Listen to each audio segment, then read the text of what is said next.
Chris Ryan.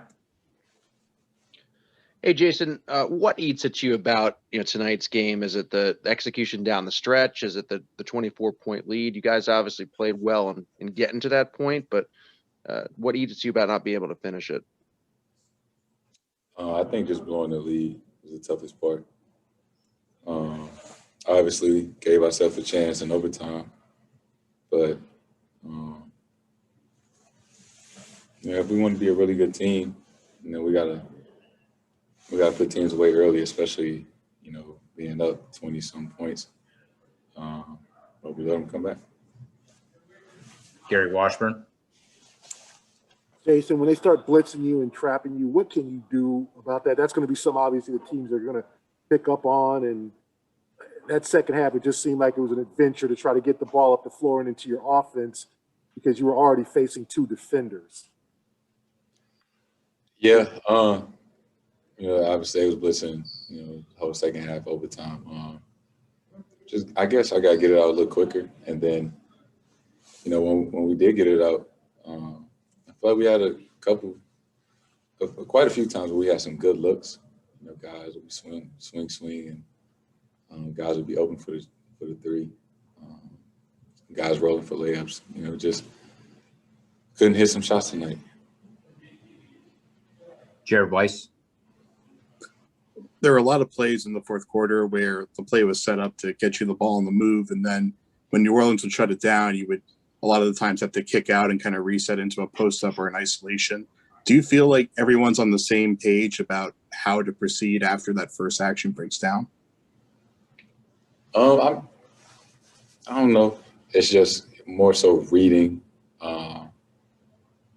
who's out there with you, knowing who's hot, knowing who has a mismatch, just being instinctual. I think that's just part of playing basketball. Because at that point, it was making the right read. Keith Smith.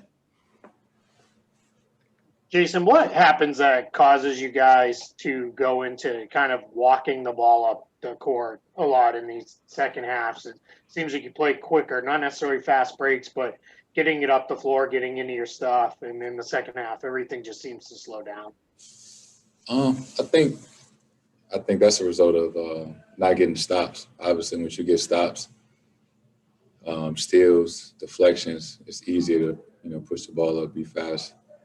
But when they were scoring, have to continue to take the ball out. Things just, I guess, can naturally be slower. Mark D'Amico. Hey, Jason, just an individual question about Rob. This is one of his best games as a pro, no question about it. Where have you seen him grow the most this season, as compared to maybe the first couple of years that you spent with him?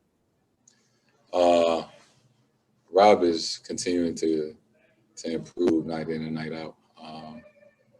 I think he's understanding the game more, and it's showing with his productivity out there on the court. And he's just he's tough to guard, because he gets out the road quick. Obviously, he can play really high above the rim. He has an amazing feel for the game. When he tips it out on rebounds, he can get in the roll. He knows where to pass it. Rob's really, really good, and he's going to help us out the more opportunities that he gets. Final question for Jason, Gary Washburn. Jason, how do you stop this from being mental? It seems like the other night, Lee went from 27 to 8.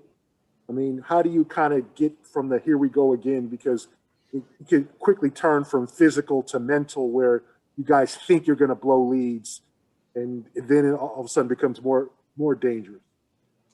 I think naturally, when you get up like that, you get more casual, and you're playing not to lose.